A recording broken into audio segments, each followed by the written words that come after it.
학생 여러분 안녕하세요. 여러분의 광쌤 이광조입니다. 자, 물리면역 치료 시리즈 오늘은 26번째로 수직 탄성 포텐셜 에너지에 대해서 살펴보겠습니다. 자, 지난 시간에 우리 수평 용철에 대해서 살펴봤죠? 거기에 대한 개념을 명확하게 좀 이해하면 좋을 것 같고요. 오늘 이제 그 수직 탄성 포텐셜 에너지 같은 경우는 여러분은 어려워하는 이유가 뭐냐면 여기 있는 그림처럼 용철이 하나 달려있지만 수직 그 탄성 포텐셜 에너지는요, 용철이 두 개 달려있는 겁니다. 이게 두 개짜리예요. 그래서 하나는 실질적인 이 용철에 대한 거고요. 하나는 보이지 않지만 중력 용철이 달려있거든요. 우리 지난 시간에 중력 포텐셜 에너지 살펴봤지만 물체가 있을 때 이 지면에다가 이 지구에 연결되어 있는 보이지 않는 용철이 있어서 여기다가 잡아당기는 일을 해주면 얘가 여기서 운동 에너지 가져야 되는데 정제 있잖아요. 그게 뭐냐면 얘가 용철이 늘어나면서 장전돼 있다가 중력 포텐셜 에너지로 장전돼 있다가 놓는 순간 다시 땅으로 발사하면서 떨어지면서 내가 일해준 만큼 얘가 운동 에너지로 토해놓는 거거든요. 그 사이가 바로 중력 용수철, 즉 중력 포텐셜 에너지가 작용하는 순간이 되는 거예요. 되겠죠? 그럼 봐봐요. 이 그림도 보게 되면 이 용수철이 이렇게 있는데 여기다 물체 질량 M자리를 매달으면 이렇게 늘어나죠? 이게 왜 늘어나겠어요? 중력 용수철이 여기 매달려 있다니까요. 그래서 중력 용수철짜리 하나랑 실제 눈에 보이는 여기 탄성력에 해당하는 이 용수철 얘네 둘 간의 관계예요.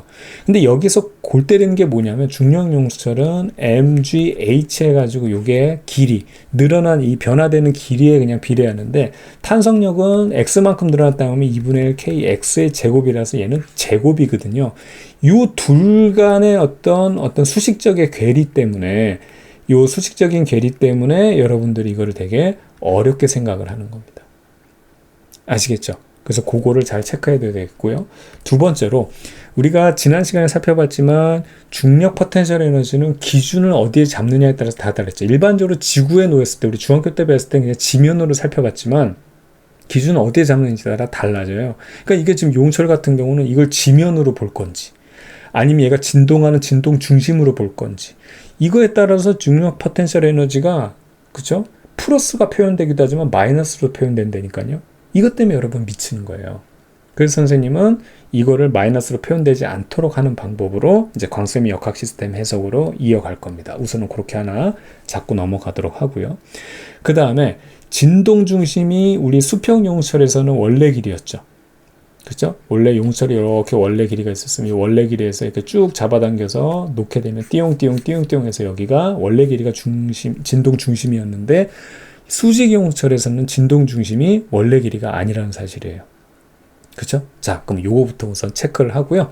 그 다음에 이건 같이 가는 거니까 그냥 미리 좀 말씀을 드리도록 하겠습니다. 이 진동 중심이 바로 힘 평형점이 돼가지고 요 이제 물체를 매달았을 때 중력과 탄성력의 평형점이 요 지점이 바로 진동 중심이 되거든요. 그래서 그거에 대한 내용을 한번 차근차근 살펴볼게요.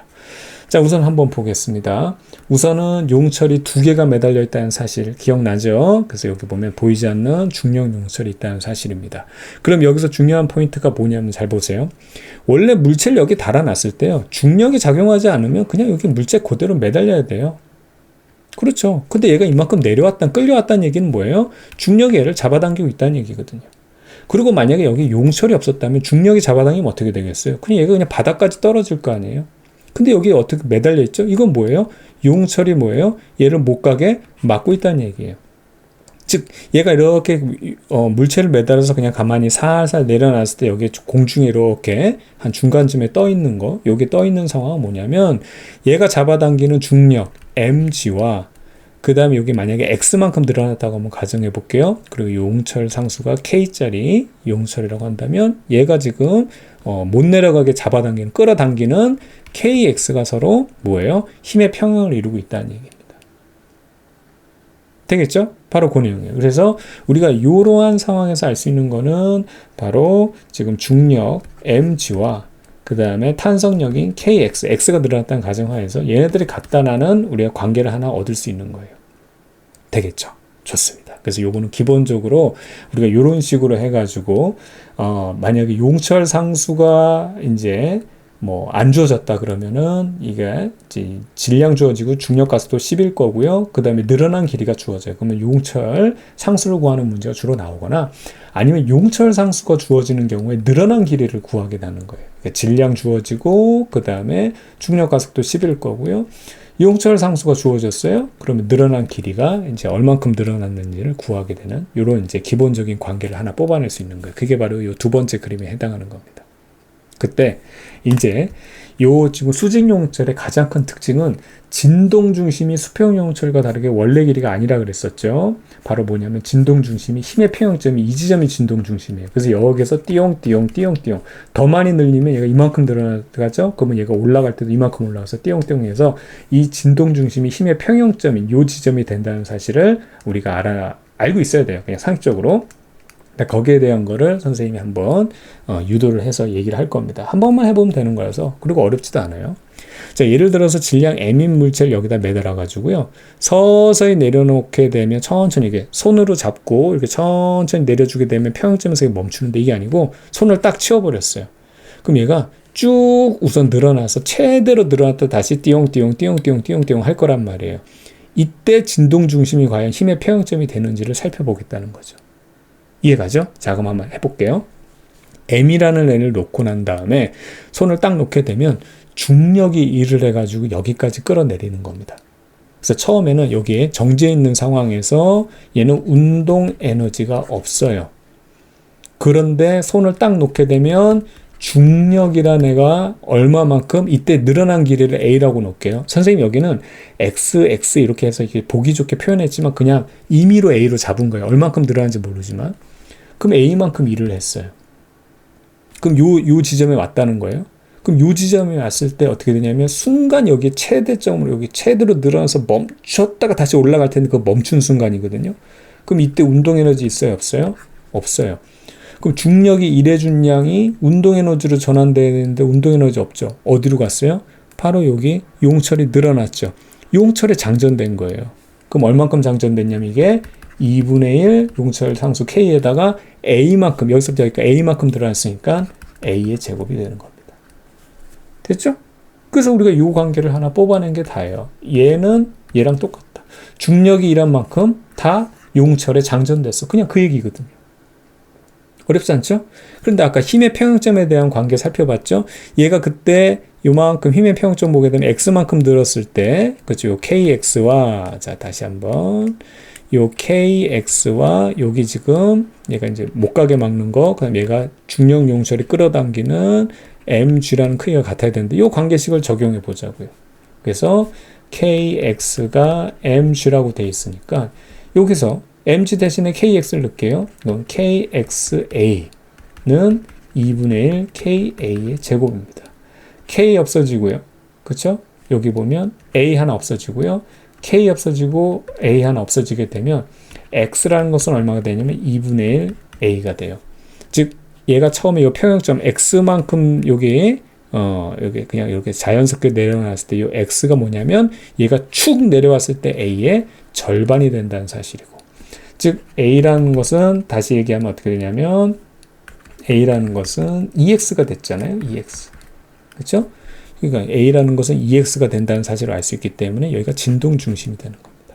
그래서 여기서 띠용띠용 띠용띠용. 만약에 더 많이 늘렸어요. 이만큼 놓고 발사시키면 어떻든 힘의 평형점이 요 지점에서 얘가 띠용띠용 띠용띠용. 만약에 요만큼 했으면 얘도 요만큼. 이만큼 늘리면 이만큼. 이런 식으로 해서 여기가 바로 진동 중심이 힘의 평형점이 된다는 사실. 이걸 여러분들이 체크하면 되는 거죠. 아시겠죠? 좋습니다. 이렇게 해서 우리가 여기까지만 살펴보면 수직용철에 대한 거에 대한 핵심이 다 잡힌 거예요.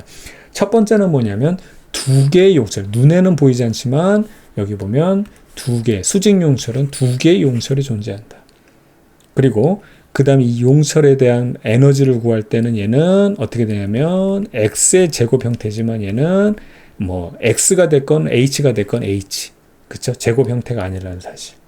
요거, 그 다음에 얘들의 진동 중심이라는 것은 뭐냐면 힘의 평형점이라는 사실. 요것들을 여러분들이 체크해 두면 되는 겁니다. 그래서 이게 이제 여기까지 보면은 뭐 여러분들이 뭐 어렵지 않죠. 어떻게 보면 어렵지 않은데 당연한 얘기 같은데 문제 풀면 다 이제 값이 틀리거나 틀린 이유 중에 하나가 뭐냐면요. 이걸 한번 선생님 조금 지우고 요거 다음으로 넘어가 볼게요. 이제 정리하는 부분에서 이게 왜 그러냐면은요. 이거예요. 얘 같은 경우는 어떻든 간에 기준을 잡을 때 항상 변하지 않는 게 이용수철의 원래 길이를 기준으로 잡는다고 했었어요. 그럼 좋다 이거예요. 그럼 이 용수철의 탄성 포텐셜 에너지가 얘를 원래 기준으로 하면 되는데 문제는 중력이거든요. 이 녀석이 아주 괘씸한 거예요. 일반적으로 중학교 때는 우리가 바닥면에서 놓고 했단 말이에요. 근데 이건 매달려 있단 말이에요. 그럼 이 매달려 있는 걸 이 바닥에서 놓고 할 거냐? 아니면 진동 중심에서 할 거냐?